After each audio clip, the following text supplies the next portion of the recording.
चलो, last class में हमने यूनिट मल्टीपल्स सीखे थे, यूनिट्स की बात कर रहे थे, कई सारे यूनिट्स देखे, उनमें रिलेशंस देखे, फिर ये माइक्रो, नैनो, किलो, मेगा, ये सब क्या चीजें होती हैं इनकी चर्चा करी। अच्छा, एक यूनिट और है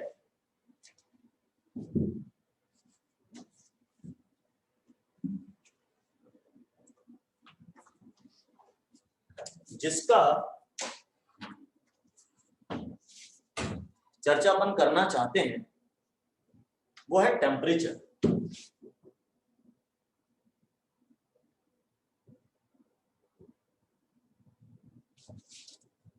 ऑल दिस के बारे में हम लोगों को पता होता है, फिर भी थोड़ा सा आइडिया दें, टेम्परेचर की क्या क्या यूनिट्स आपने सुनी। अच्छा, टेम्परेचर होता क्या? तो temperature is the degree of hotness, हाँ, डिग्री ऑफ हॉटनेस और and coldness of a body. कोई चीज कितनी ठंडी है, कितनी गर्म है, ये बताने वाली चीज हमारी टेम्परेचर कहलाती है। फिजिकल क्वांटिटी एक तरह की। फिजिकल क्वांटिटी क्या होती है? जो कुछ ना कुछ जानकारी देती है, जो कुछ ना कुछ बताती है, ये ठीक है। तो अब इसकी यूनिट्स मुझे शायद याद आ रही है, एक आध तो याद आ रही डिग्री है। Celsius, Celsius degree, kelvin, Fahrenheit, kelvin, Celsius, Fahrenheit. दूसरी हमारी केल्विन होती है, फ़ारेनहाइट, फ़ारेनहाइट होती है।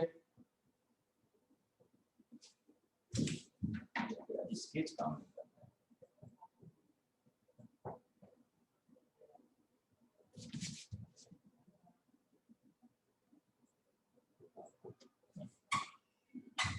एक र्यूमर भी होती, पर अब आजकल चलती नहीं, तो छोड़ती। अब इनमें रिलेशन हमें पता होने चाहिए, तो खास तौर से केल्विन और सेल्सियस में रिलेशन अच्छे से याद कर लीजिएगा। केमिस्ट्री में इसकी जरूरत बहुत पड़ेगी, बहुत ज्यादा। Kelvin equal to degree Celsius plus 270। अच्छा, केल्विन को हम लोग कैपिटल टी के साइन से शो किया करेंगे और डिग्री सेल्सियस को स्मॉल टी से। ऐसा भी कह सकते हैं कि capital T equal to small T plus 273। 273 क्यों ऐड करते हैं, आगे के चैप्टर्स में पढ़ने को आएगा, अभी तो रिलेशन याद कर लीजिए, ठीक है ना। अच्छा, एक और बात याद कर लीजिए, केमिस्ट्री के जितने भी न्यूमेरिकल्स हैं, वहां सिर्फ और सिर्फ केल्विन टेम्परेचर यूज करना है, सेल्सियस कभी नहीं। पूरी केमिस्ट्री कभी नहीं, नेवर।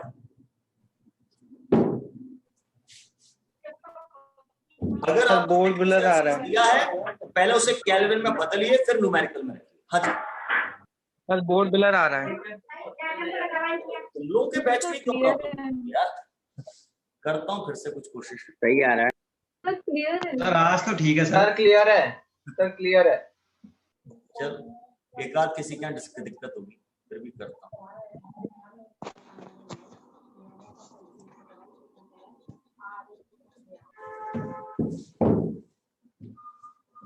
एक तो थोड़ा क्या है, नमी है हवा में, मार्कर थोड़ा सा फैलता है लिखने के बाद, वो भी एक दिक्कत हो सकती है। चलिए, तो ये रिलेशन लिख लीजिए, फिर अपन आगे बढ़ते हैं।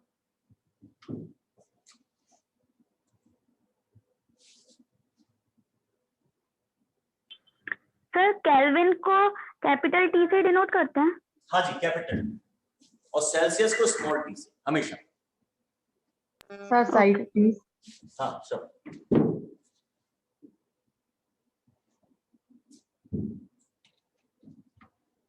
अबे तुम लोग तो मुझे ही रास्ते से हटा रहे हो, हैं?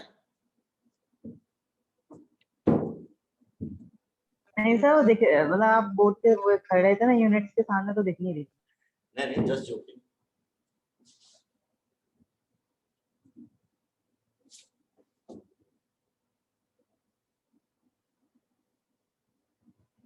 Yes sir, done. या अच्छा ये तो रह गया केल्विन और सेल्सियस। अब फ़ारेनहाइट से भी रिलेशन है, उसका रिलेशन होता है 9c/5 इक्वल टू F-32। ये सेल्सियस और फ़ारेनहाइट में relation, 9c/5 equal to F-32। ठीक है, एक और चीज याद कर सकते हैं आप, नोट में लिख रहा हूं, एट -40 टेम्परेचर पे degree Celsius and degree Fahrenheit scales are equal. शायद 7वीं 8वीं में भी बता गया आपको, -40 टेम्परेचर पे डिग्री सेल्सियस और फ़ारेनहाइट बराबर होते हैं। -40 इसका मतलब ये है कि -40 डिग्री सेल्सियस जब फ़ारेनहाइट में बदलोगे तो -40 फ़ारेनहाइट ही आएगा। ठीक है, सेल्सियस केल्विन में ऐसा कुछ नहीं हो सकता, पर इनमें इक्वल आ सकते हैं। सर करके दिखा दो एक बार एक क्वेश्चन में। करके दिखा दे, लग गया वो तो। बिल्कुल करके दिखा दे, इसमें क्या है।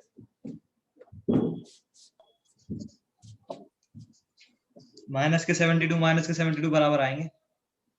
72 पे चलो करके देखते हैं, कोई बात नहीं, कर लेने में क्या बोला। मेरे पास फार्मूला है 9c/5 इक्वल टू F-32। मैं चाहता हूं कि ऐसी वैल्यू पता चल जाए जब सेल्सियस और फ़ारेनहाइट बराबर, तो हमें ऐसा टेम्परेचर चाहिए कि C की वैल्यू F के बराबर हो जाए, सेल्सियस टेम्परेचर फ़ारेनहाइट के बराबर हो जाए, ऐसा टेम्परेचर चाहिए। ठीक है, तो आप क्या करो, या तो C की जगह F रख दो या F की जगह C रख दो। तो मैं काम करता हूं, C की जगह F रख देता हूं, तो 9F/5 इक्वल टू F-32। अब क्रॉस मल्टीप्लाई करेंगे तो 9F यहां रह जाएगा, 5 उधर जाएगा तो 5F माइनस 5 2 जा 10, 5 3 जा 15, 160 आ रहा है। अब 5F को इस साइड ले आता हूं, तो 9F minus 5F equal to -160, तो 4F equal to -160, F equal to -160/4, F equal to -40। ये आ गया -40। -40 टेम्परेचर पे दोनों इक्वल चलेंगे, सिंपल।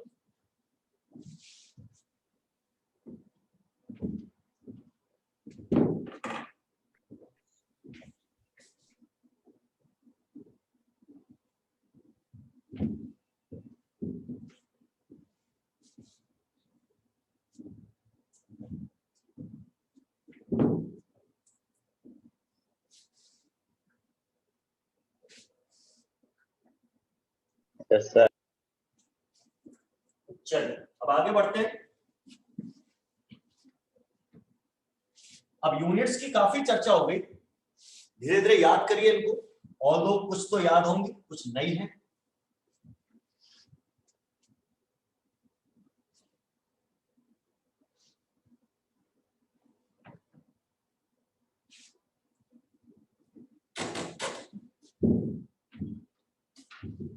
अब अगली चर्चा हम इस चैप्टर में करेंगे गैसेस के बारे में, एटम के बारे में,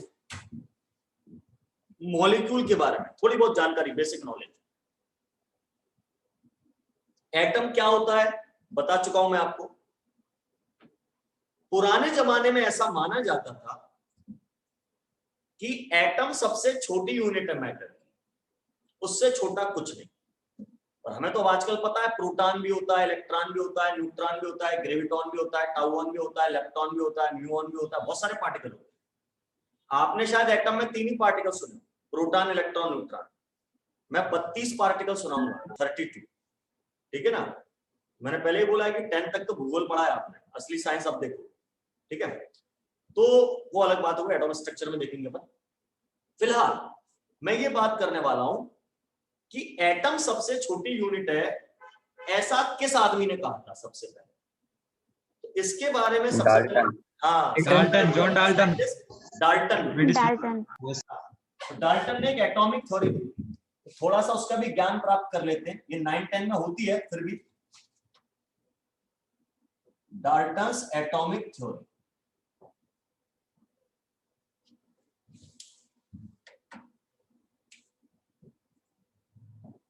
तो atom is the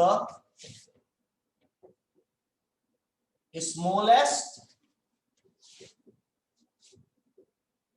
structural unit of matter, ऐसा डाल्टन ने बोला। सबसे छोटी यूनिट ऑफ मैटर की एटम।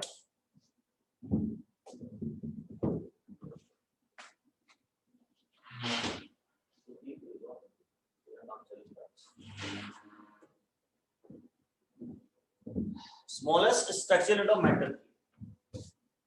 दूसरी बात क्या बोली थी? एटम इनडिविजिबल,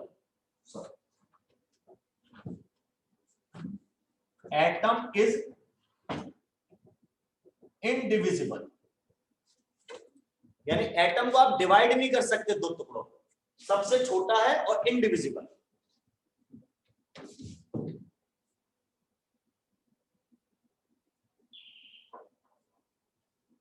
फिर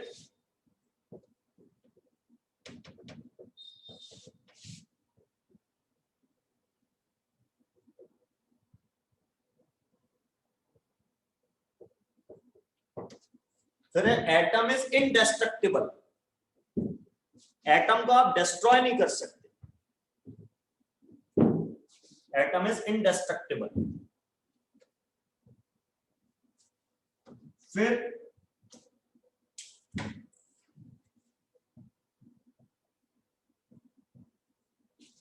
atoms of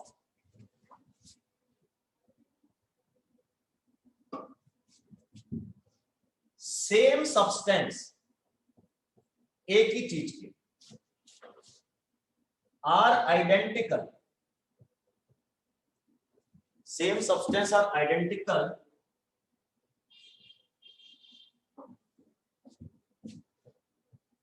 bye mass and volume.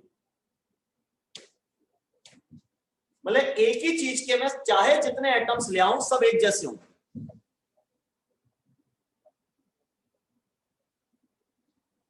Mass of electron के बारे में सबसे पहले किसने बताया, मतलब मास ऑफ इलेक्ट्रॉन किसने सबसे पहले कैलकुलेट किया, ये पूछना चाह रहे हैं।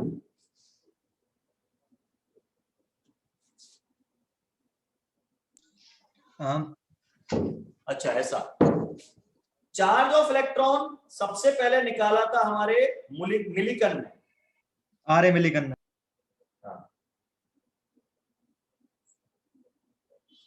ऑयल ड्रॉप एक्सपेरिमेंट की हेल्प से।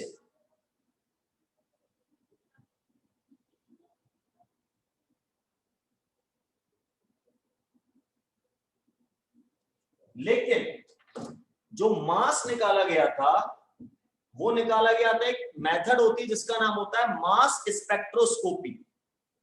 उसकी मदद से जे थॉमसन ने इलेक्ट्रॉन का मास निकाला।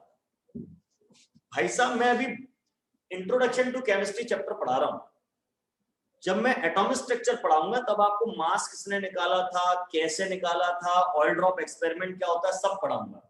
ठीक है, तो अभी टेंशन मत लो, अभी अपन इस पे ध्यान दें। क्लियर है ये? मैं ये कह रहा था कि एक ही सब्सटेंस के आप एटम्स ले आए तो वो आइडेंटिकल होते। मतलब मैं नाइट्रोजन का एक एटम लाया, उसका मास 5 ग्राम है, होता नहीं है, ऐसे बोल रहा हूं। तो नाइट्रोजन के दूसरे एटम का मास भी 5 ग्राम होगा, तीसरे का भी 5 ग्राम, चौथे का भी 5 ग्राम, 5, सबका 5 ग्राम नाइट्रोजन के एटम्स। वॉल्यूम, मान लीजिए नाइट्रोजन का एक एटम 2 मिलीलीटर जगह घेरता है, वॉल्यूम भी सेम। तब सब 2 मिलीलीटर जगह घेरेंगे, सिंपल सी बात। ठीक है ना? लेकिन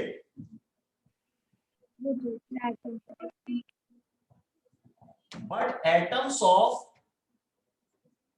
different substance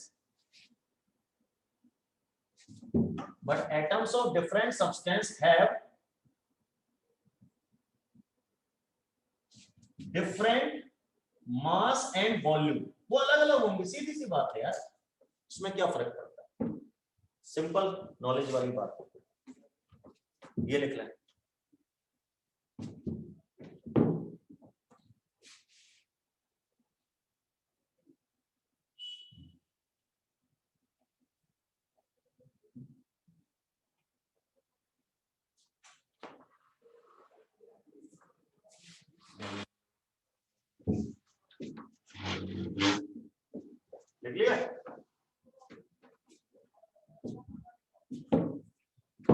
yes sir.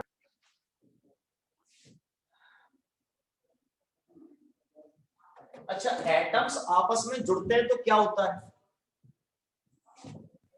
Molecule बनता है। मॉलिक्यूल बनता है। Very good. मॉलिक्यूल। तो atoms combined together to form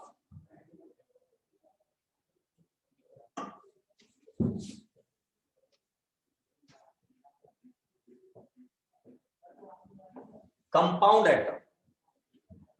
atom आपस में जुड़कर मिलकर बनाते हैं कंपाउंड एटम। आजकल आप जिसे मॉलिक्यूल कहते हो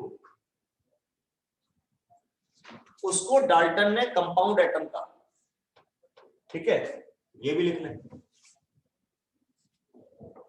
फिर यहां पर भी वही बात है,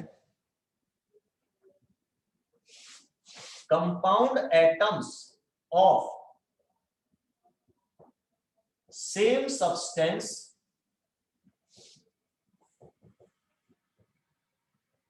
are identical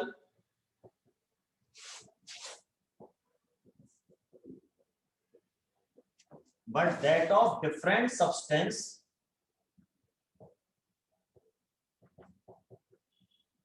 are different.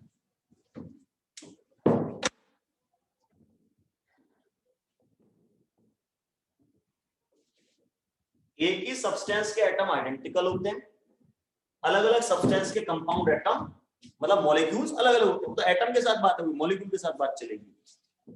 तो ये डाल्टन्स एटॉमिक थ्योरी के कुछ पॉइंट्स।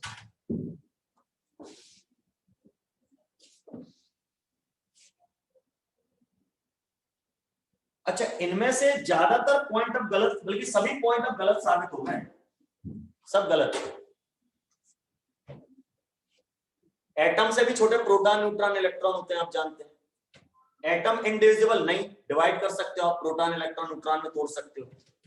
इंडिस्ट्रक्टिबल गलत, एटम को डिस्ट्रॉय कर सकते हो आप, डिस्ट्रॉय करके एनर्जी में बदल सकते हो। एक फार्मूला पढ़ा होगा आप लोगों ने, E=mc²। Yes sir, nuclear reactions में yes sir. Alpha Albert gamma Einstein ने बीटा दिया रेज था के सर। साथ निकलता है। हाँ बिल्कुल, तो वो आप खत्म भी कर सकते हो। फिर atom of same substance are identical, ये भी गलत है। आइसोटोप्स होते हैं सर, आइसोटोप्स होते हैं सर, अलग अलग उनके अलग अलग मास हो जाते हैं वेरी आइसोटोप्स गुड, आइसोटोप्स होते हैं, उनका एटॉमिक नंबर सेम होता है, मास अलग अलग होता है। और मास अलग अलग, मास सेम भी हो सकता है अलग अलग एटम का, आइसोबार, तो ये भी के। गड़बड़ हो आइसोबार सकती है ना। फिर एटम कंबाइंस, अच्छा इसने बोला था atom combine small numbers to form compound atom. दो दो चार चार एटम जुड़ सकते हैं कंपाउंड एटम बनाने के लिए, ऐसा बोला था डाल्टन ने। लेकिन हजारों लाखों एटम जुड़ के भी मॉलिक्यूल बनता है। हमारे ब्लड में हीमोग्लोबिन है, उसमें हजारों एटम होते हैं, कार्बन, ऑक्सीजन, हाइड्रोजन के। तो ऐसा भी हो सकता है। पॉलीमर्स में लाखों एटम हो सकते हैं, ये बात भी गलत है। फिर कंपाउंड एटम और सेफ सब्सटेंस आर आइडेंटिकल, जब एटम आइडेंटिकल नहीं है तो कंपाउंड एटम कहां से आइडेंटिकल हो जाएंगे? सारी बातें गलत।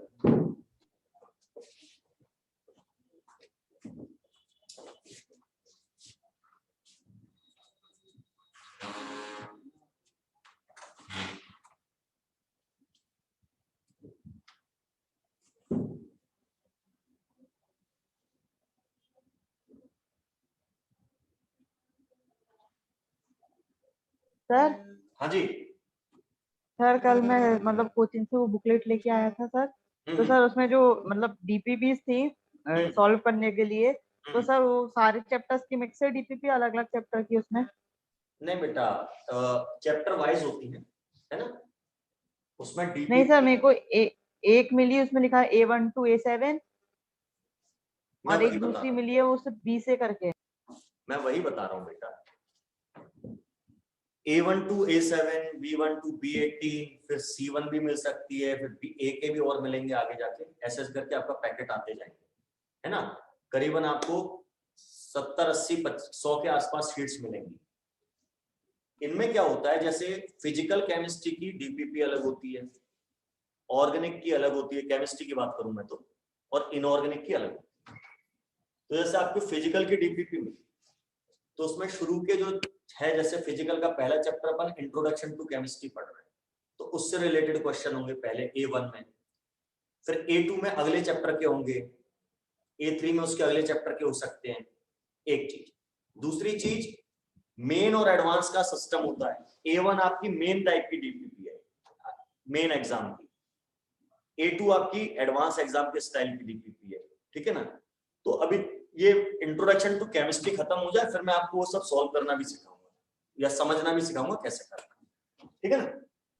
सॉल्व अपन सब क्लास में करेंगे, ओके सर। ठीक है ना।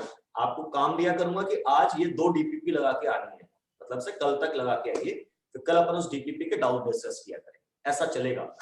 थोड़ा सा भी थ्योरी आगे बढ़ जाए तो ये सब काम अपन करेंगे। चलिए, हो गया ये? Yes sir.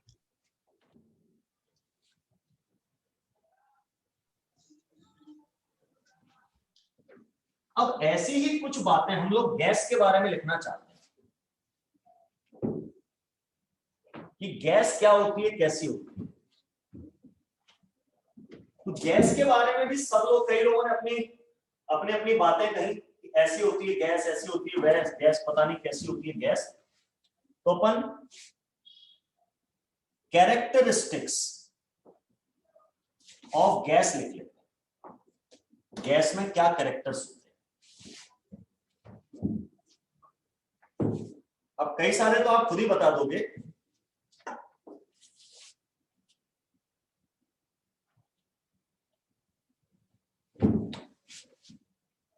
gases and their mixtures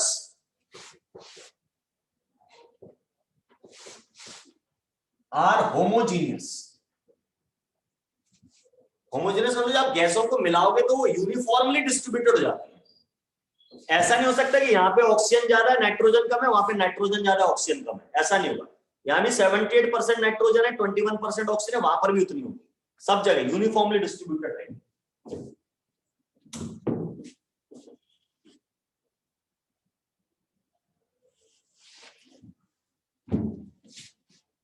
gas molecules are, या ऐसा अपन लिख सकते हैं, gas molecules have very low, gas molecules have very low intermolecular attraction forces। Gas के मॉलिक्यूल्स के बीच में अट्रैक्शन फोर्स, इंटरमोलिकुलर मतलब मॉलिक्यूल्स के बीच के, बहुत कम लगते हैं, बहुत कम। अगर अट्रैक्शन फोर्स कम लगेगी, अच्छा लिक्विड में थोड़े ज्यादा लगते हैं, सॉलिड में बहुत ज्यादा लगते हैं। तो सॉलिड में मॉलिक्यूल चिपके हुए होते हैं, लिक्विड में थोड़ा दूर दूर, गैस में बहुत दूर। तो gas molecules are very low intermolecular attraction forces, hence. Sir ऐसा क्यों होता है सर? प्रॉपर्टी है बेटा। दुनिया में जो चीजें हम देख रहे हैं, दुनिया 2 चीजों से मिलकर बनी, मैटर और एनर्जी। पहली क्लास में मैंने बताया हुआ, आपने लेक्चर देखे होंगे। तो हर चीज जो दुनिया में, उसकी कुछ ना कुछ प्रॉपर्टीज होती है, कुछ गुण होते हैं। ईश्वर ने उनको ऐसा बनाया है। जैसे मुझ में एक प्रॉपर्टी है साहब कि मेरे को केमिस्ट्री आती है, मैं सिखाना भी चाहता हूं। आप में एक प्रॉपर्टी है कि आप सीखना चाहते हैं। कई ऐसे भी बच्चे होते हैं जो नहीं सीखना चाहते, हम तो नहीं सीखेंगे। तो अपन उसमें ये नहीं कह सकते ना कि भाई क्यों नहीं पढ़ रहा तू, उसका नेचर प्रॉपर्टी है। तो इन्हीं को समझना तो साइंस कहलाता है कि भाई साहब ये क्या करता है। पहली चीज क्या करता है। अच्छा, एक अच्छी बात बताओ, केमिस्ट्री में पढ़ेंगे जब आप, तो केमिस्ट्री में पढ़ने का एक तरीका होता है।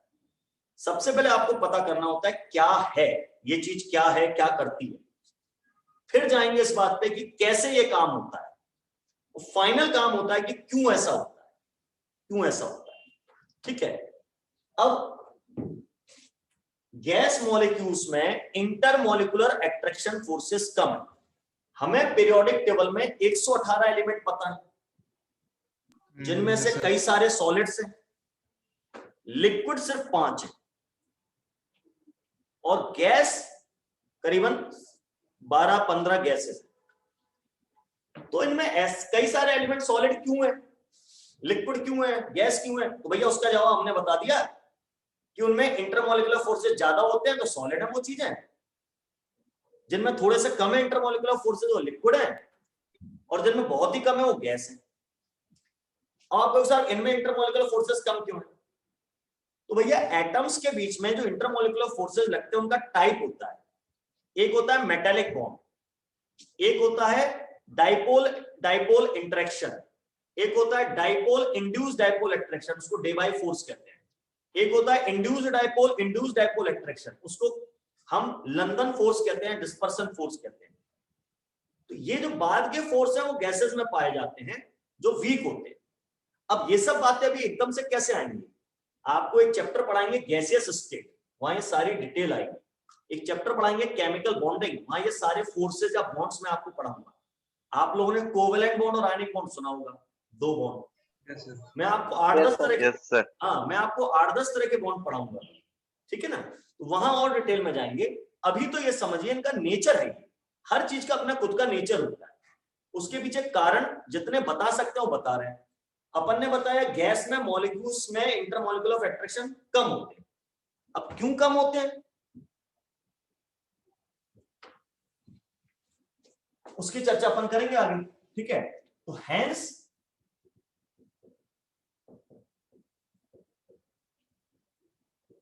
intermolecular distances are very large। इस वजह से मॉलिक्यूल्स के बीच के डिस्टेंस बहुत ज्यादा होंगे। अट्रैक्शन का मतलब एक मॉलिक्यूल यहां दूसरा वहां, ये सिस्टम, ये एक पॉइंट लिखो। एक मित्र पूछ रहे हैं सर आप एनसीईआरटी भी कराते हैं क्या?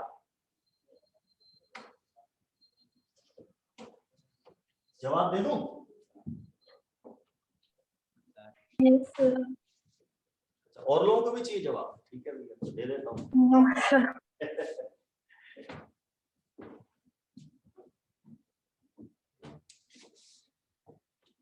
हे प्रभु,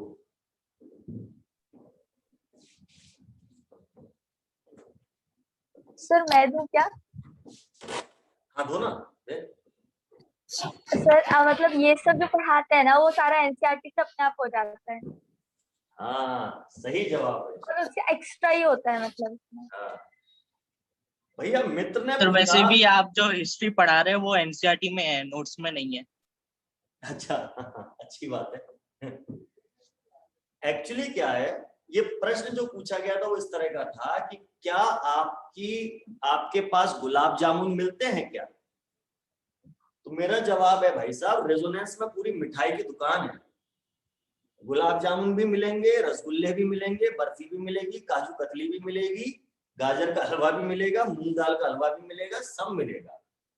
घबराओ नहीं, कोई टेंशन नहीं, ठीक है।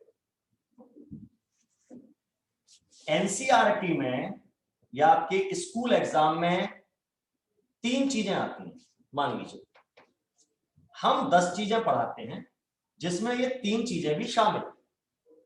हाँ, रेजोनेंस इंडिया के टॉप मोस्ट ब्रांड में से, यहाँ पे आपको केवल स्कूल की पढ़ाई नहीं कराई जाती, लोकल कोचिंग में चलती रहती है। आपके शहर में होते होंगे, हर इलाके में कहीं ना कहीं, हर शहर में होती है।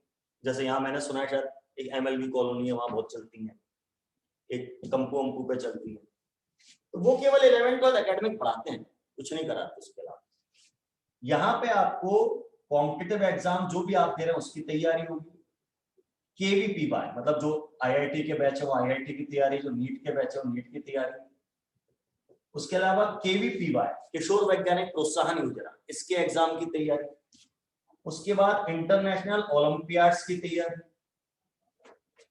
उसके अलावा स्कूल और बोर्ड की तैयारी, एनसीईआरटी कंप्लीट, ये सारी चीजें कराई जाती हैं।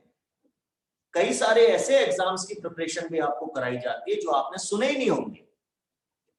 ये क्या है? बिट्स। बेटा बिट्स पिलानी वगैरह जो हैं, इन सब के अंदर एडमिशन भी इसी से होता है, IIT के सिलेबस से होता है, IIT की स्कोरिंग के बेसिस पर ही होता है, ठीक है। तो उसका पेपर आप अलग से लेते भी हैं तो आता वही है, फिजिक्स केमिस्ट्री मैथ, ठीक है। मैंने क्या कहा, दुनिया में जितने एग्जाम आपने सुने हैं, मतलब मैथ्स या बायो स्ट्रीम से जुड़े हुए एंट्रेंस एग्जामिनेशन, उन सबकी तैयारी कराएंगे, और जो नहीं सुने उनकी भी कराएंगे। बहुत सारे एग्जाम तो आपने सुने नहीं होंगे, कहीं ने KVPY का नाम ही नहीं सुना होगा। ICHO, कई ने, मैंने आपसे नहीं कि आपने, मैंने कहा कई लोग। ICHO नहीं सर, मुझे पूछना था KVPY क्या है सर ये? अच्छा, ये किशोर वैज्ञानिक प्रोत्साहन योजना है, ये एक स्कॉलरशिप एग्जाम होता है। इसको अगर आप क्लियर कर लेते हैं, इस साल का केवीपीवाई का रैंक 1 ऑल इंडिया रैंक 1 अपने रेजोनेंस का ही है, भोपाल सेंटर से बच्चा सिलेक्ट हुआ है। उसके अलावा भी 2 बार और पहले आ चुकी है, और केवीपीवाई में बहुत सारे बच्चे सिलेक्ट हुए हैं ऑल ओवर इंडिया। इसमें आपको स्कॉलरशिप मिलती है जब तक आप 12वीं में हैं, 11th और 12th में ग्रेजुएशन कर रहे हैं तो आपको 5000 रुपीज पर मंथ स्कॉलरशिप मिलेगी। उसके बाद आप पोस्ट ग्रेजुएशन पीएचडी वीएचडी करते हैं तो उसमें आपको 7000 रुपीज पर मंथ स्कॉलरशिप मिलेगी। उसके अलावा हर साल एक मुश्त पैसा भी मिलता है, उसको कंटिजेंसी अमाउंट कहते हैं। कुल मिला के आपको 4,68,000 रुपए के आसपास स्कॉलरशिप मिलती है, ओवरऑल 5 लाख। जब तक आप पढ़ेंगे तब तक आपको स्कॉलरशिप मिलेगी। इस एग्जाम को जो क्लियर करते हैं उनको ICER और IISc बेंगलोर जो रिसर्च नासा या इसरो में जाने के लिए आप पढ़ाई करते हैं, उनके इंस्टीट्यूट में एडमिशन मिलता है, प्रेफरेंस मिलती है। ठीक है, हम लोग NTSE एग्जाम की भी तैयारी कराते हैं, जूनियर साइंस ओलंपियाड्स की तैयारी भी कराते हैं, RMO Regional Maths Olympiad, IMO International Maths Olympiad, everything we give preparation along with this study. और इनमें कोई बहुत अंतर ऐसा नहीं है कि साहब केवीपीवाई के लिए अलग कुछ पढ़ना पड़ेगा। आप जो पढ़ रहे हैं इसी में से केवीपीवाई के क्वेश्चन मतलब पेपर सॉल्व हो जाएगा। एनडीए की प्रिपरेशन भी हो जाती है आपकी साथ ही साथ। एनडीए नेशनल डिफेंस एकेडमी जो आपके डिफेंस में है, तो हमारा कोर्स एक कुमुलेटिव कोर्स है, इसमें सब कुछ पढ़ाते हैं। अब जैसे केवीपीवाई में क्वेश्चन आते हैं आपके, उसके भी आते हैं बायोलॉजी के, मैथ्स के भी आते हैं, बायोलॉजी के भी आते हैं। तो मैथ्स वालों को बायोलॉजी की अलग से क्लासेस लगवाते हैं इसकी प्रिपरेशन के लिए, बायोलॉजी वालों को मैथ्स के अलग से क्लासेस लगवाते हैं इसकी। तो total overall one place solution होता है यहाँ पे रेजोनेंस में, एक जगह जिस पर सारे आपके समस्याओं का हल हो जाता है। बस आपको पढ़ना है एक काम, दूसरा काम जो चीज समझ में नहीं आए वो पूछ लेना, दैट्स ऑल। इतना काम करना है, आपका सिलेक्शन हर एग्जाम में इजी है। चलिए अपनी बात पे लौटे, कहां गैस में बात कर रहे थे, कहां पहुंचा दिया। चलो गैस की और प्रॉपर्टीज देखें। अच्छा, गैस के मॉलिक्यूल्स दूर दूर हैं तो गैस की डेंसिटी कैसी होगी? लो, कम डेंसिटी। डेंसिटी मतलब पास पास होना, दूर दूर है तो डेंसिटी लो।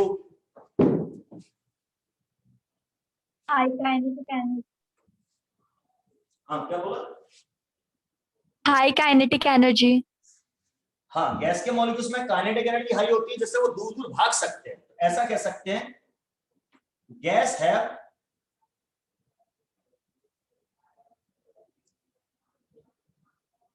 Good expansion nature. एक्सपेंशन मतलब फैल जाना, expansion nature due to high kinetic energy.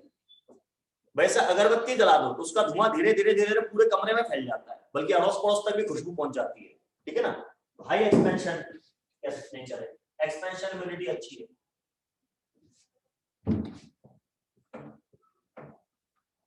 Gas है डिफ्यूजन प्रॉपर्टी। गैस के मॉलिक्यूल का उड़ना बहना ये डिफ्यूजन कहलाता है। अपने पास एक पूरा चैप्टर भी है गैसेस स्टेट, इसी साल 11th में, वहां बहुत डिटेल में पढ़ेंगे अपन गैसेस के बारे में। अभी तो बेसिक बातें कुछ कर रहे हैं। Melting point and boiling point of gas are lesser than room temperature. हाँ, गैसेस के एमपीवीपी काफी कम होंगे, ऑब्वियस सी बात है।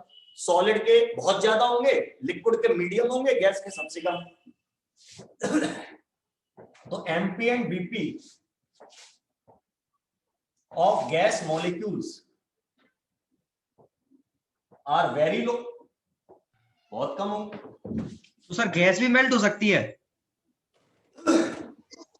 अच्छा चलो मैं समझाता हूँ, मैं समझाता हूँ।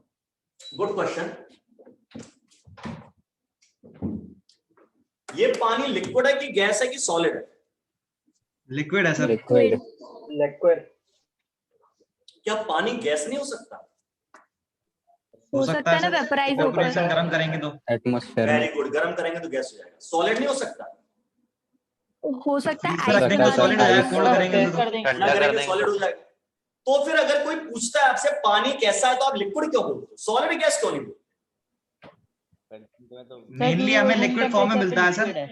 रूम टेम्परेचर पे इस टाइम नॉर्मल कंडीशन है 25-30 डिग्री सेल्सियस टेम्परेचर जो हमारा रूम टेम्परेचर होता है उस पे हमें ये लिक्विड फॉर्म में मिलता है, इसलिए हम इसको लिक्विड कहते हैं।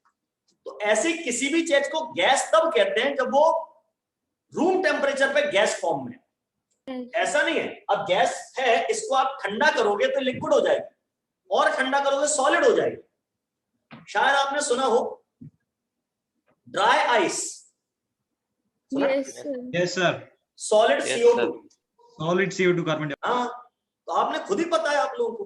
तो हर चीज लिक्विड हो सकती है, गैस हो सकती है, सॉलिड हो सकती है, सिर्फ टेम्परेचर चेंज करना है आपको।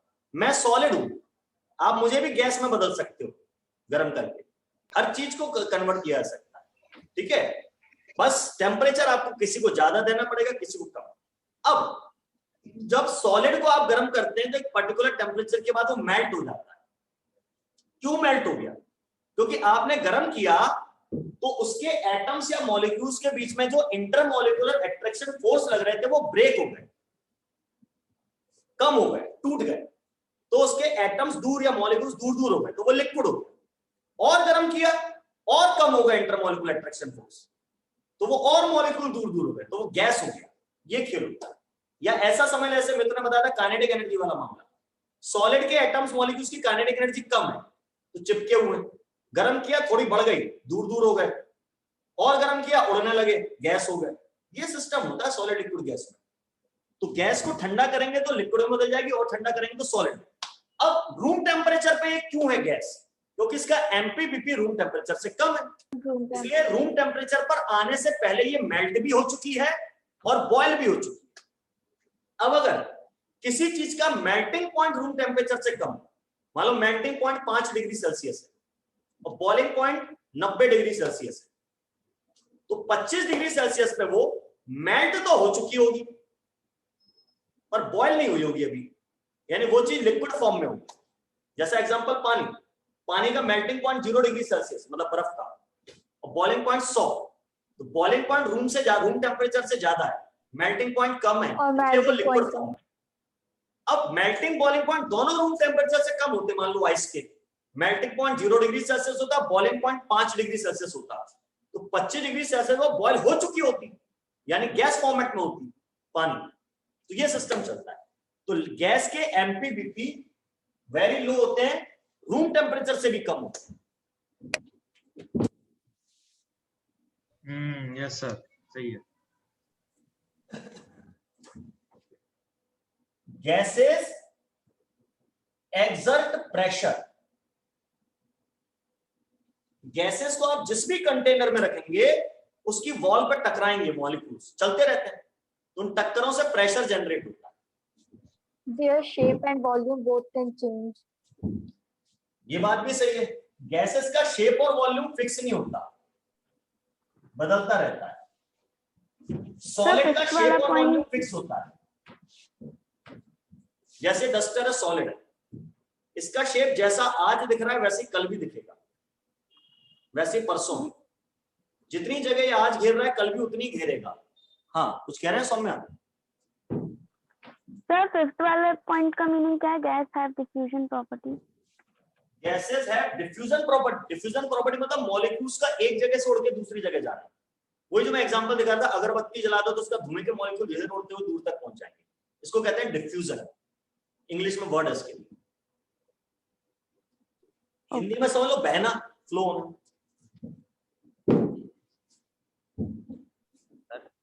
तो अपन ये बात कर रहे थे कि गैस के मॉलिक्यूल प्रेशर भी लगाते हैं और गैस के मॉलिक्यूल का शेप वॉल्यूम फिक्स नहीं होता। अब जैसे पानी है, लिक्विड है, इसका वॉल्यूम फिक्स है, शेप नहीं है। ये 800 मिलीलीटर पानी है, बाल्टी में डाल दूंगा तो 800 मिलीलीटर ही रहेगा, लेकिन शेप इसका अभी बॉटल जैसा है, बाल्टी में जाने पे बाल्टी ऐसा हो जाएगा। सॉलिड का शेप और वॉल्यूम दोनों फिक्स, लिक्विड का वॉल्यूम फिक्स, शेप नहीं। गैस का कुछ भी फिक्स नहीं, ना शेप ना वॉल्यूम। एक बलून में हवा भरी है, उसका वॉल्यूम उतना ही है बलून के बराबर, फोड़ दो बलून तो हवा पूरे कमरे में फैल जाएगी, तो उस हवा का वॉल्यूम पूरे कमरे के बराबर हो जाएगा। तो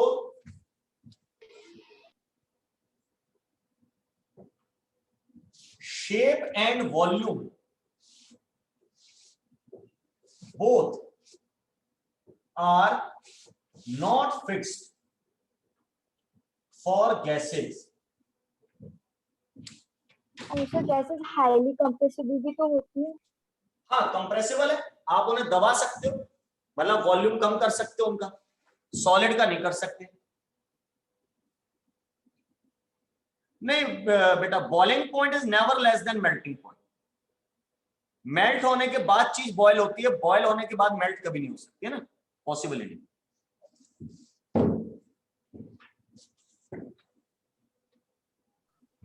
सर कोई भी रिएक्टेंट गैस स्टेट में भी सर केमिकल रिएक्शन करता है सर? दुनिया में कोई भी चीज हो वो सॉलिड स्टेट में भी रिएक्शन कर सकती है, लिक्विड में भी और गैस में भी, बल्कि गैसियस में जो रिएक्शन सबसे तेज होती है, लिक्विड में थोड़ा धीमे, सॉलिड में और धीमे। 12th क्लास में केमिकल काइनेटिक्स चैप्टर में पढ़ेंगे। अच्छा, यस सर। फिर है गैस मॉलिक्यूल्स मूव रैपिडली, इधर उधर दौड़ते रहते हैं, चलते रहते हैं, फिक्स नहीं, स्थिर कभी नहीं रहते। इन ऑल डायरेक्शंस, हर दिशाओं में, रैंडमली, कोई निश्चित नहीं है, ऐसे ऐसे कहीं पे भी चले जाएंगे।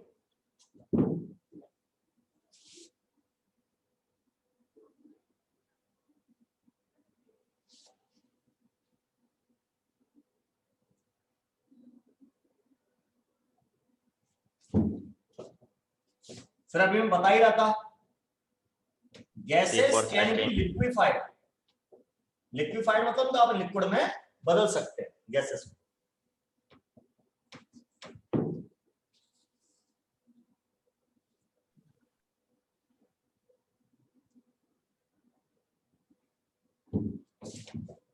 फिर एक पॉइंट और है, thermal energy greater of than gas intermolecular. molecules is very higher than intermolecular attraction.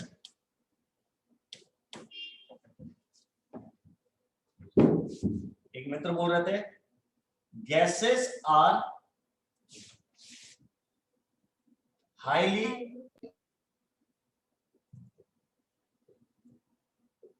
Compressible, यानी गैसेस को दबा के कम एरिया में आप ला सकते हो, कम वॉल्यूम में ला सकते हो, प्रेशराइज कर। होमोजेनियस इन कंपोजिशन, जैसे इसको दबाऊंगा तो उसका वॉल्यूम चेंज नहीं होगा, सॉलिड है, गैस को दबाऊंगा तो हर वॉल्यूम चेंज हो जाएगा। हाँ, क्या कह रहे थे? होमोजेनियस इन कंपोजिशन। अब वो मैंने पहले पॉइंट पे लिख दिया था। तो ये गैसेस के बारे में कुछ जानकारी है। हाँ जी, गैस लिक्विफाइड कैसे हो सकती है? लिक्विफाई कैसे हो सकती है, अभी समझा है बेटा, ठंडा करके या प्रेशर लगा के। आपके घर में खाना गैस पे बनता होगा, गैस सिलेंडर आता होगा। Yes sir. सब कुछ आपके सामने बेटा, साइंस कहीं से नहीं पढ़ाना, सब आपको पता है। एलपीजी कहते हैं, लिक्विफाइड लिक्विड पेट्रोलियम गैस। हाँ, पेट्रोलियम गैस। यस उसके अंदर ब्यूटेन गैस भरी होती है, हाई प्रेशर लगा के उसको लिक्विड में बदल देते हैं। तो गैस को लिक्विड में बदलने के लिए उसका खूब सारा प्रेशर लगा दो और उसको ठंडा कर। अब सिलेंडर को ठंडा तो कर नहीं सकते, तो प्रेशर लगा दो हाई, तो लिक्विड हो जाएगी। ठंडा कर लो तो और अच्छी बात है, अरे सॉलिड भी हो जाएगी ठंडा करोगे तो, ठीक है ना। सिलेंडर में सर प्रेशर कौन लगाता है? कोई नहीं लगाता। लगाया होता है बेटा, आप नहीं लगाते। उसके अंदर एक, जब उसमें रेगुलेटर ऑन करते हो तो प्रेशर रिलीज होता है, हाई प्रेशर पे बंद होती है उसके अंदर गैस। सिलेंडर फटता कैसे फिर? Yes sir. बाल्टी में भर के ला सकते हो फिर क्या एलपीजी, अगर प्रेशर नहीं लगता। क्लोज कंटेनर के अंदर हाई प्रेशर पे बंद की जाती है बॉटलिंग प्लांट पे, यहाँ पे बॉटलिंग होती है इसकी। चलिए, ये गैसेस के बारे में काफी सारी गैस भर देते होंगे। हाँ, अपन नहीं भरते, मतलब भरी भरे, अपन तो उल्टा काम करते हैं, प्रेशर रिलीज करते हैं, तो बात पे वापस वो लिक्विड से गैस में बदल के बाहर आ जाती है पाइप के थ्रू। आप सिलेंडर ला के देखो, ऐसा लगेगा अंदर पानी भरा है, लिक्विड है। परफ्यूम में भी कैसे? हाँ जी, परफ्यूम हाँ परफ्यूम में भी प्रेशर पे बंद होता है बॉटल, उसका कैन भी ब्लास्ट हो सकता है। कहते हैं आग से दूर रखिए, क्योंकि गर्म होगा तो अंदर गैस की काइनेटिक एनर्जी बढ़ेगी और वो ब्लास्ट कर देगी उसको, कंटेनर को। घर पे करके मत देख लेना सर भाई, थर्मल एंड तुम लोग भरोसे वाले नहीं हो। हाँ क्या कह रहे हो? सर थर्मल एनर्जी क्या होती है? थर्मल Heat एनर्जी में। हीट की वजह से जो एनर्जी है मॉलिक्यूल्स में, है ना, मतलब एक तरह से समझ लो काइनेटिक एनर्जी। गर्म करने से तो आती है मॉलिक्यूल्स में काइनेटिक एनर्जी, थर्मल एनर्जी ज्यादा है इंटरमॉलिक्यूलर अट्रैक्शन से, इसलिए वो इंटरमॉलिक्यूलर अट्रैक्शन को ब्रेक करके इधर उधर उड़ रहे हैं गैस के मॉलिक्यूल। ये कहने का। सर सिलेंडर को फटने के लिए कितना टेम्परेचर चाहिए? टीवी लगा के भाई मैं बैच के आखिरी दिन जब सिलेबस खत्म होगा ना, तब बम बनाना सिखाऊंगा, ठीक है? एटम बम बनाना, टाइम बम अभी बनाना, इसलिए सिखा रहे कि जिलेटिन रॉड बनाना, तब बता दूंगा कैसे कब सिलेंडर फटेगा और कब बम फटेगा, ठीक है? अभी मत बात कर यार, शुरू में है। Okay sir. चलिए, ये गैसेस के बारे में जानकारी हो। अच्छा, गैसेस के साथ एक खासियत और है कि मैंने कहा उनका वॉल्यूम, टेम्परेचर, प्रेशर घटाने बढ़ाने से चेंज होता है, मेरे को पता है। क्या असर पड़ता है टेम्परेचर और प्रेशर घटाने बढ़ाने का? इसके लिए कुछ फार्मूला बनाए गए थे, उन्हें गैस लॉस कहते हैं, और उन गैस लॉस को मिला के यूनिवर्सल फार्मूला बनाया गया जिसे आइडियल गैस इक्वेशन कहते हैं। तो ये आगे गैस चैप्टर में भी पढ़ना है अपने को, और थोड़ा सा अभी बीच में भी कहीं भी जरूरत पड़ सकती है, जब तक गैस स्टेट चैप्टर नहीं पढ़ा है तो उसकी जानकारी हम दे देते हैं। Ideal gas equation, it is a mathematical formula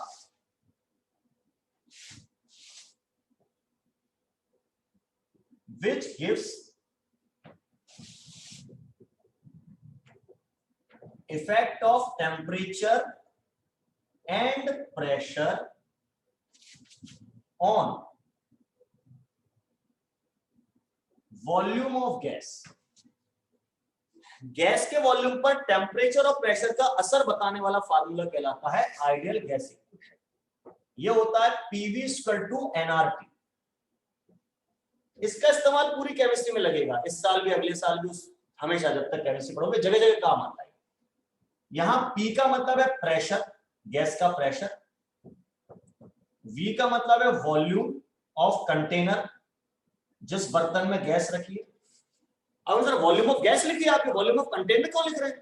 क्योंकि गैस जिस भी बर्तन में रखी जाती है उसमें पूरे में फैल जाती है, वही गैस का वॉल्यूम हो जाता है। वॉल्यूम ऑफ कंटेनर इसलिए लिखा है। T मतलब टेम्परेचर। अच्छा बताओ, ये कैपिटल T बनाए कि small T? Capital T.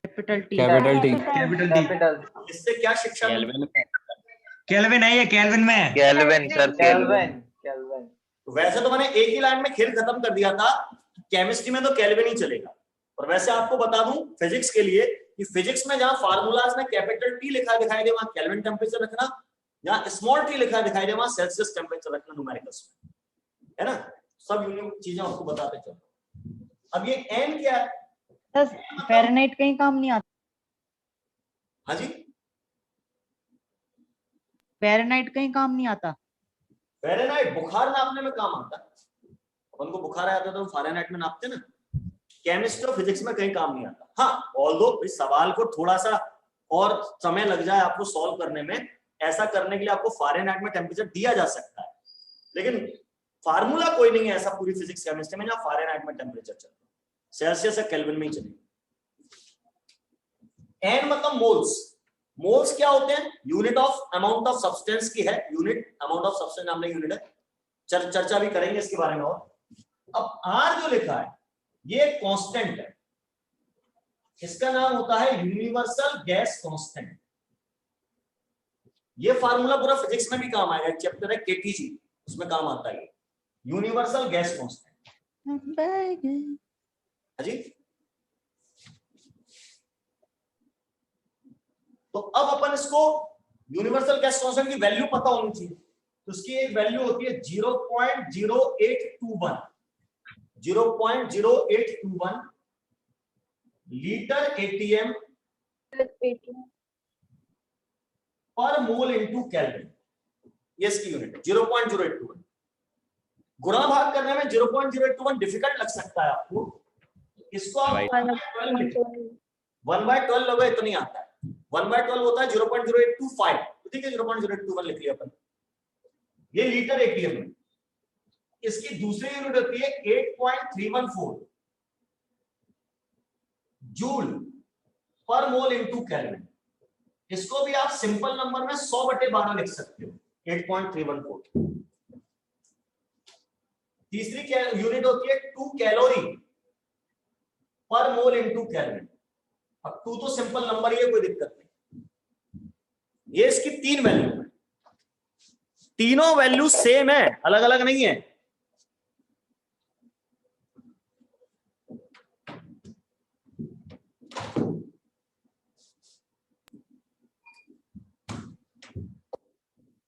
Unit का अंतर है, ये जूल में ये कैलोरी में।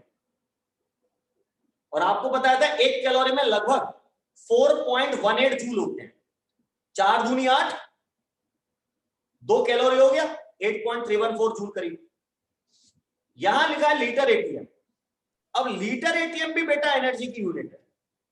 सोचो, लीटर और एटीएम, लीटर वॉल्यूम की यूनिट होती है, एटीएम प्रेशर की, पर इन दोनों का प्रोडक्ट कर दो तो एनर्जी की यूनिट बन जाती है। तो एक रिलेशन और हमें मिल गया एनर्जी का, एक और यूनिट मिल गई हमें एनर्जी की। एनर्जी की यूनिट मैंने जूल लिखवाई है, कैलोरी लिखवाई है, इलेक्ट्रॉन वोल्ट लिखवाई है। अब एक और देखिए litre ATM. 1 litre ATM 101.3 joule के बराबर होता है। अच्छा, प्रेशर की यूनिट एटीएम होती है, प्रेशर की एक और यूनिट आती है मुझे बार। लगभग एटीएम के बराबर था, थोड़ा सा कम होता है। तो 1 लीटर बार 100 जूल के बराबर होता है। तो ये एनर्जी की 2 और यूनिट है, इनको याद कर लीजिए। थर्मोडायनेमिक्स चैप्टर में बहुत जरूरत पड़ेगी इसकी, फिजिक्स में भी है, केमिस्ट्री में भी है thermodynamics chapter. Litre ATM energy की यूनिट है, लीटर बार एनर्जी की यूनिट है। जूल से रिलेशन बता दिया मैंने इनका।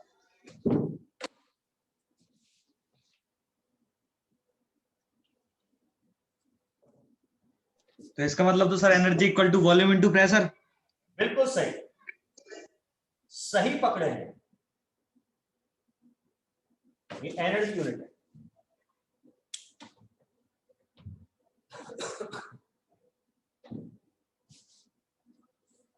गैसेस की एनर्जी प्रेशर और वॉल्यूम को मल्टीप्लाई करके निकाली जाती है। अच्छा, एनर्जी और वर्क डन, वर्क की यूनिट एनर्जी की यूनिट होती है, वर्क और एनर्जी एक ही बात होती है। तो ये एनर्जी की यूनिट है, वर्क की भी यूनिट है, जितनी भी पढ़ाई की मैंने उस टाइम लिखा नहीं पर याद करा दूंगा। एनर्जी और वर्क एक ही बात। अच्छा, किसी को पावर और एनर्जी में रिलेशन पता है? किसका? पावर और एनर्जी।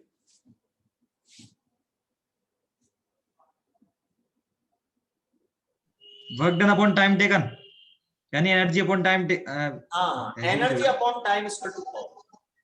एनर्जी अपॉन टाइम या work upon time equal to power. जरूरत पड़ सकती है कहीं, याद रखना सब लोग।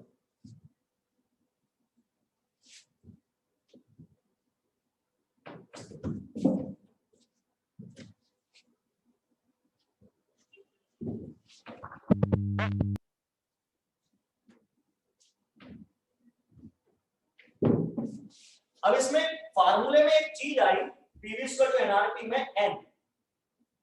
एन हमारा मोल है। अभी मोल क्या होता है इसकी भी चर्चा अपन डिटेल में करना चाह रहे हैं, लेकिन उससे पहले क्योंकि मोल निकालने के लिए एटॉमिक मास की जरूरत पड़ेगी। तो ये एटॉमिक मास क्या होता है, मॉलिक्यूलर मास क्या होता है, जरा इनकी जानकारी लें।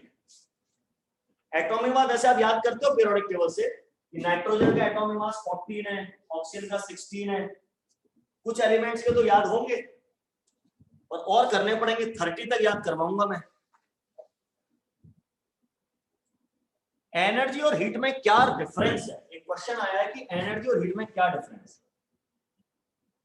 है। Energy,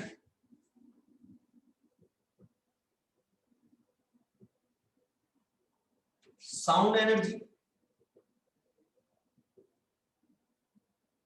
light energy,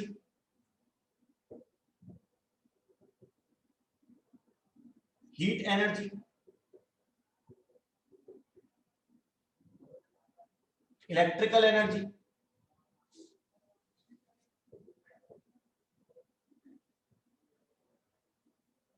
nuclear energy.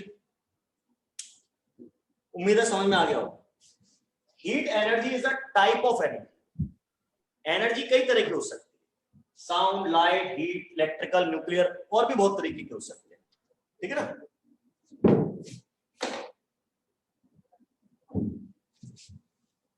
चलिए, तो अब जब अपन एटॉमिक नंबर, एटॉमिक मास वगैरह की बातें कर रहे हैं, और कुछ तो आपको पता है, कुछ अपन देख लेंगे।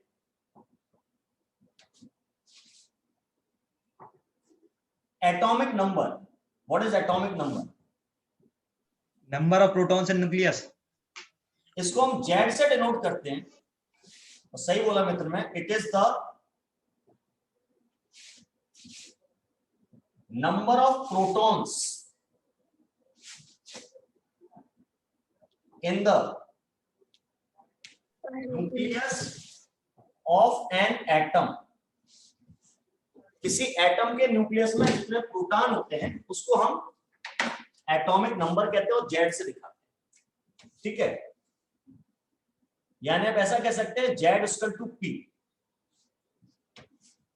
जेड मतलब एटॉमिक नंबर, पी मतलब प्रोटॉन्स की गिनती। ये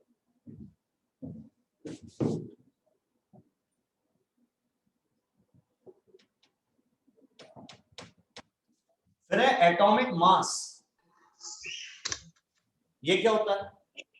number of proton plus number of क्या बोलते हैं atom in the nucleus. Number number of proton plus number of neutrons in the nucleus. एक आंसर आया, mass of an atom of any element. एक आंसर आया number of protons plus number of neutrons in the atom, और एक answer आया मास of one atom. और कोई? Electron और प्रोटॉन का का डिफरेंस। इलेक्ट्रॉन और प्रोटॉन नहीं, का डिफरेंस नहीं बेटा। एटम के अंदर इलेक्ट्रॉन और प्रोटॉन का डिफरेंस तो जीरो आएगा, बराबर होते हैं। जीरो आएगा, दोनों बराबर होते हैं। एटॉमिक मास एक चीज बताई गई, sum of number of protons and neutrons. ये गलत है, ये गलत है। ये पढ़ाया गया होगा आपको, हो सकता है 10 तक, पर ये गलत पढ़ाया गया। आप जरा खुद ही सोचो, दो नंबर्स का जोड़ मास कैसे आ सकता है? सर मास ऑफ अगर मैं आपसे कहूं 5 संतरे और 3 आम, बताओ कितना वजन हुआ? बता सकते हो? नहीं बता सकते ना। ये पॉसिबल ही नहीं है, ये तो गलत definition. Number of neutron plus proton जो होता है उसको एटॉमिक मास नहीं कहते, उसको एटॉमिक मास नंबर कहते हैं, और ए से दिखाते हैं। मास नंबर कहते हैं, that's not atomic mass, that is mass number. एक और क्वेश्चन आया, एटॉमिक मास सर तो मैंने भी गलत बताई थी क्या? अच्छा ठीक है, चलो ये भी ठीक है। तो एटॉमिक मास नंबर या mass number, it is sum of neutron and proton in an atom. किसी एटम में कितने न्यूट्रॉन प्रोटॉन उसके जोड़ को हम ए कहते हैं, ए यानी mass number, N plus P. अच्छा, इन दो फार्मूलों को देखो, मेरे को एक चीज समझ में आई कि अगर आपको किसी एटम में न्यूट्रॉन की गिनती निकालनी है तो ए में से जेड माइनस कर लो। न्यूट्रॉन की गिनती निकालनी है तो A equal to N plus P है, पी इक्वल टू जेड होता है। तो जेड को अगर मैं यहां रख दूं तो A equal to N plus Z, Z को उधर ले आऊं तो minus A minus Z equal to N. यानी न्यूट्रॉन की गिनती मास नंबर और एटॉमिक नंबर के डिफरेंस के बराबर होती है, न्यूट्रॉन ए माइनस जेड। ठीक है ना। अच्छा, हम किसी एलिमेंट का सिंबल लिखते हैं ना, तो ऐसे लिखते हैं। कोई एलिमेंट एक्स है तो उसका सिंबल ऐसे लिखा जाएगा, जेड एक्स ए। यानी एटॉमिक नंबर उसके फुट में लिखा जाता है, मास नंबर पावर में। जैसे मुझे लिखना है, मान लीजिए सिंबल आयरन का, तो आयरन का सिंबल ऐसे लिखेंगे 26Fe56। समझ गए? तो 26 क्या बता रहा है उसका एटॉमिक नंबर, और 56 क्या बता रहा है उसका मास नंबर, और एफ ही उसका सिंबल है, मास नंबर, एटॉमिक मास नहीं।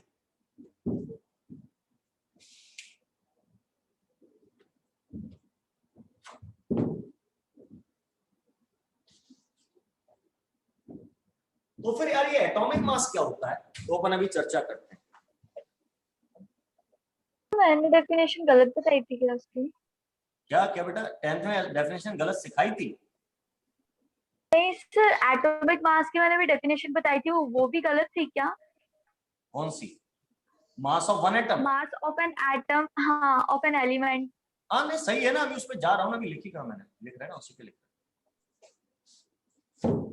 हाँ एक मित्र और कह रहे हैं कि सर एटॉमिक मास ऐसा कह सकते हो आप, सारे प्रोटॉन्स का मास प्लस सारे न्यूट्रॉन्स का मास प्लस सारे इलेक्ट्रॉन का मास। हाँ ये मान सकता हूं, मास जोड़ोगे सबका, प्रोटॉन इलेक्ट्रॉन न्यूट्रॉन का, तो टोटल उस एटम का मास आ जाएगा। ठीक है, अच्छा उसमें इलेक्ट्रॉन छोड़ भी सकते हैं क्योंकि इलेक्ट्रॉन बहुत हल्का होता है, तो लीव इट, नेग्लिजिबल मास होता है। केवल प्रोटॉन न्यूट्रॉन का मास जोड़ो, नंबर नहीं, मास जोड़ लो तो आ जाएगा एटॉमिक मास। ठीक है, ये हटा दूंगा। Yes sir. कह तो दिया हमारे एक मित्र ने कि सर प्रोटॉन न्यूट्रॉन का मास जोड़ लो, वो टोटल हमारा एटॉमिक मास हो जाएगा, मान भी लिया मैंने। पर बेटा मुझे प्रोटॉन न्यूट्रॉन का मास ही नहीं पता, आपको पता है क्या? थोड़ी मेरी मदद हो जाएगी, बताओ। 1 के बराबर होता है सर करीब करीब दोनों का, मैं पढ़ा था कभी। प्रोटॉन होता है 0.67 किलोग्राम। हाँ ये तो बताया एक मित्र ने सही, मास बहुत हल्का होता है, 1 नहीं होता।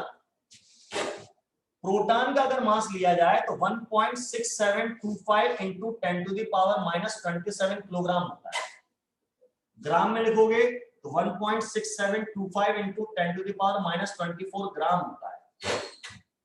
अब ये बड़ा नंबर नहीं है, बहुत छोटा नंबर है, माइनस पावर लगी है, ये एक्चुअली इतना नंबर है 0.0।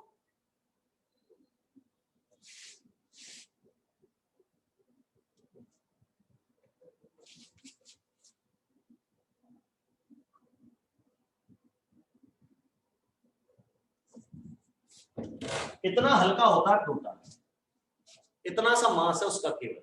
साइंटिफिक नोटेशन में ऐसे लिख दिया अपन उसको, इजी हो गया साइंटिफिक नोटेशन में, कल सिखाए थे आपको। तो बहुत हल्का है प्रोटॉन। अच्छा हमारे मित्र ने प्रोटॉन का मास बता तो दिया, मोहित भैया ने, वो पढ़े लिखे हैं, इंटेलिजेंट आदमी है, सन 2021 में बैठे हैं, पर ये एटॉमिक मास की कंसेप्ट तो सन 1600-1500 से चल रही है। उस जमाने में यही नहीं पता था कि प्रोटॉन होता है। प्रोटॉन की डिस्कवरी कब हुई? सन 1897 में, 1897 में, आज से तकरीबन 125 साल पहले।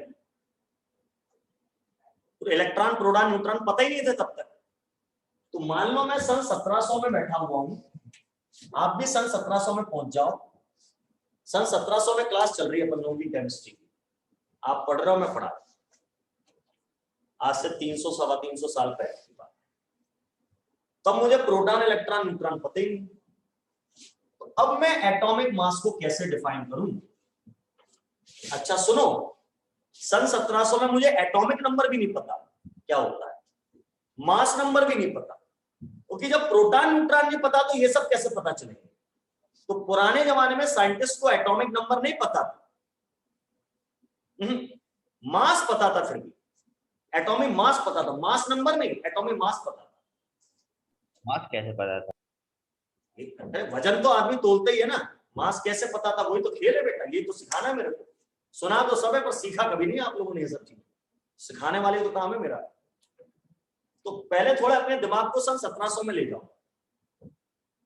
है ना। जैसे याद करो पीरियोडिक टेबल बनी थी पहले, मेंडलीफ ने बनाई थी।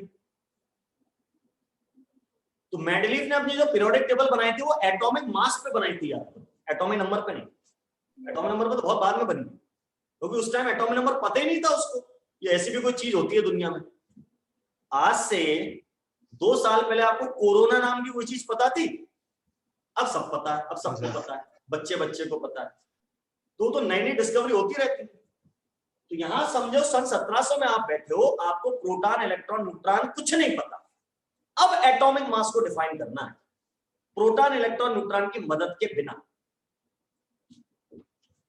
तो एटॉमिक मास की डेफिनेशन जो चली और जो अब भी चलती है, ऐसा नहीं कि वो गलत होगी,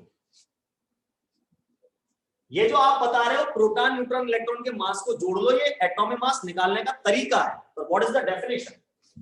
डेफिनेशन बहुत आसान है और आपको भी लगेगा ये तो हम भी बोल सकते थे। Atomic mass equal to mass of one atom of an element. Vanshika ji ने बताई थी mass of one atom of an element. Simple सी बात है, किसी चीज के एक एटम को तोल लो, 2 ग्राम 5 ग्राम 10 ग्राम जितने का निकले वो उसका एटम का मास है, atomic mass. It is the mass of one atom of an element. अब प्रॉब्लम कहां पर है? प्रॉब्लम ये है कि एटम तो बहुत छोटा होता है, बहुत ही छोटा, दिखता भी नहीं है। तो इतनी छोटी चीज को पकड़ोगे कैसे? अकेला एटम चाहिए मुझे, एक ही एटम चाहिए, और उसको तोलोगे कौन से तराजू पे? ऐसी कौन सी स्पेशल तराजू है इस पे इतनी हल्की चीज नाप पाए? हम लोग सोने चांदी की ज्वेलरी लेने जाते हैं तो वो भी माइक्रोग्राम में नप पाती है ज्यादा से ज्यादा, पर इनका मास माइक्रोग्राम मतलब 10⁻⁻6 ग्राम, 1 ग्राम का 10 लाखवां हिस्सा, पर इनका मास तो बहुत हल्का होता है, लिख के भी दिखाया मैंने। इतनी सेंसिटिव तराजू बनी नहीं थी उस टाइम, अब तो बन गई है, अब तो सब हो जाता है दुनिया में मास स्पेक्ट्रोस्कोपी मेथड से, हल्की से हल्की चीज का मास हम नाप लेते हैं, लेकिन उस टाइम तो नहीं था। ये मास कैसे नाप लिया एक एटम का? पता नहीं। इसके लिए एक साइंटिस्ट का बड़ा योगदान है, एवोगैड्रो। शायद आपने एवोगैड्रो नंबर भी सुना होगा। Yes sir. Yes sir. तो Yes, sir. एवोगैड्रो ने हाइपोथेसिस 6.023। हाँ वही एवोगैड्रो ने एक थ्योरी दी थी, एक कंसेप्ट दी थी, एवोगैड्रो हाइपोथेसिस कहलाती है। वो ये कहती है at same temperature and pressure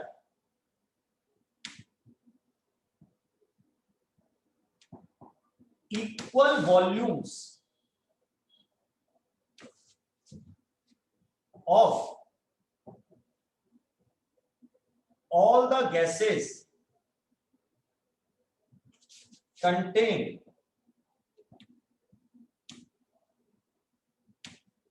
equal number of atoms or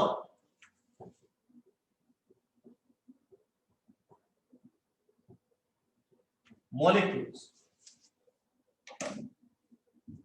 लिख लो इसको।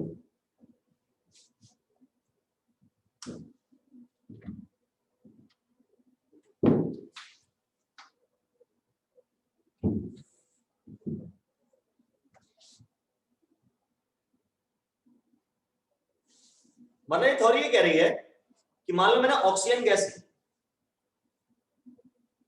और नाइट्रोजन गैस ली, दोनों का टेम्परेचर प्रेशर सेम रखा है, मतलब इसी कमरे में ले ली और उनको इक्वल वॉल्यूम के डब्बों में बंद कर दिया, 5-5 लीटर के 2 डब्बों में बंद कर दिया, एक 5 लीटर के डब्बे में ऑक्सीजन, एक 5 लीटर के डब्बे में नाइट्रोजन, टेम्परेचर प्रेशर सेम ही है, सेम कंटेन सेम कमरे में।